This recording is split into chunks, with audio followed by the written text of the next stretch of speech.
What is up, everyone? Welcome back to another video today, and in this video we are at Rapid City Regional Airport for the second airport update for the winter 2024 season.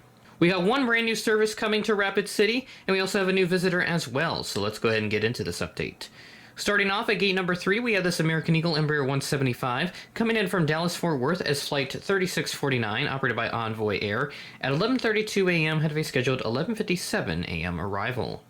American from DFW is going to be twice daily as we head into February, which will mean no change in this case, as that's what it is currently. We will have a third frequency added to the schedule starting Tuesday, March 5th, but it will end on Thursday, April 4th, reverting to the twice daily schedule that we've already seen in this case. So no major changes for DFW.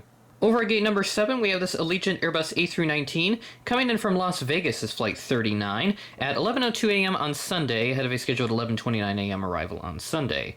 All flights in this airport update are from Saturday, January 13th, except this one. This is from the following day on the 14th.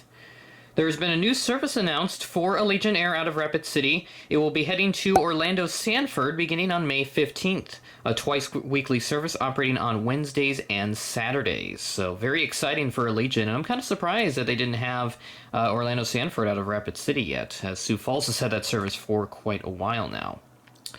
As for Las Vegas, it is twice weekly still, although this flight operates on Sundays and Thursdays in this case, so it will be just a different day as opposed to the Orlando Sanford service in this case. Next at gate 6, we have this beautiful Delta Connection Embraer 175 with the enhanced winglets. This worked out to right in from Minneapolis is flight 3851, operated by SkyWest at 2:57 p.m., delayed from a 2:01 p.m. scheduled arrival, so a 56-minute delay for this aircraft. Delta from Minneapolis is going to be a little bit interesting, as at minimum there will be twice daily service in February. Some days are going to have a third frequency, but what day that is will vary on a week-to-week basis. So the pass rider screenshot that you see only applies for that particular week, as the next week or the week before it may have a different schedule with that third frequency. It will then become a 3 times daily service, except on Saturdays as we head into the months of March and April, so there's that consistency returning for that third frequency in this case. But overall, Delta from Minneapolis looking really good. I haven't seen anything on the Sun Country service, but I'm guessing that will come as we head into May and June and into the summer update. Moving over to gate number 4, we have this United Airbus A319 coming in from Denver as flight 1554 at 12:34 p.m., head of a scheduled 12:50 p.m. arrival. United from Denver, since we do have 2 Denver flights, I'll go ahead and go over the entire Denver service with this aircraft first. In February, we're going to have a minimum of 4 daily flights. There will be an extra frequency on a CRJ 200 on Sunday, Monday, Thursday, and Friday during the month. And then a 737-800 will be operating only on Wednesday, February 14th, which I thought was interesting. So you'll see that on that pass rider screenshot that's been up on your screen for a few seconds now. As we head into March, we'll have a minimum of twice daily flights, at least in the first week of March. Extra 2 frequencies will be added on Wednesdays on the Embraer 170, which is going to be interesting, up to a minimum of 4 times daily starting on the second week, with that CRJ flight not operating on Saturdays. And then the Mesa CRJ 900s, which we'll take a look at in just a second. They return again on Wednesday, March 27th with a twice daily service, and then up to 5 times daily as we head into April. So I know that was a lot of information to digest, but this Denver service is grinding quite a bit. So very happy to see that Denver service putting up an S-tier effort. Well, check out this talent show to end the update here at gate number 2, this lovely Mesa CRJ 900. This aircraft arrived in from Denver as Flight 6010, operated by, of course, Mesa Airlines, as indicated on the livery. This aircraft arrived in at 4:23 p.m., delayed from a 2:49 p.m. scheduled arrival, so a delay of about an hour and a half or so, a little less than that, for this aircraft.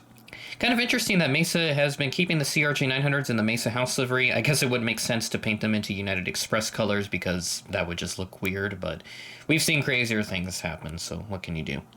And that is all the aircraft we have here at the terminal. Very nice. About an average busyness, I guess, with these gates 1 and 5 not being occupied at the current moment. I think at least gate 5, I remember correctly, that was occupied in the last update. And there's one more aircraft sitting way over here in this little Beech 1900 operated by Alpine Air. Is the last aircraft in this update. This aircraft arrived in from Bismarck as flight 1541 at 2:20 p.m., a bit behind a 2:18 p.m. scheduled arrival, so a 2-minute delay for this aircraft. Yes, I know it's probably not realistic for this aircraft to be taxiing directly by the passenger terminal, but because I've got nothing beyond this point, I figured I'd just put it here just so I have that variety in there for the sake of this update. And that is everything for Rapid City for the next 3 months, winter 2024. Very happy with how the series started, and I'm excited to continue doing this as we move into the summer and fall months for 2024.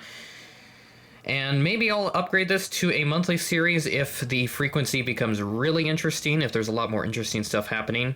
And oh yeah, one thing I forgot to mention as well with the United Services, Gate 2 is not supposed to be occupied by the Mesa CRJ 900, but because of the United A319 occupying Gate 4, I decided to move it down to Gate number 2 just so I added that Mesa CRJ in there. I didn't want to put it in there for taxing because I thought that'd be a little too cheap of me in this case, so I figured, why not put the Mesa CR9 at Gate number 2? It also looks nice with the 3 aircraft lined up in neighboring gates. It just looks much nicer for thumbnails and all that. That'll do for this Rapid City Airport update. With that being said, thanks for watching, and I will catch you in the next video.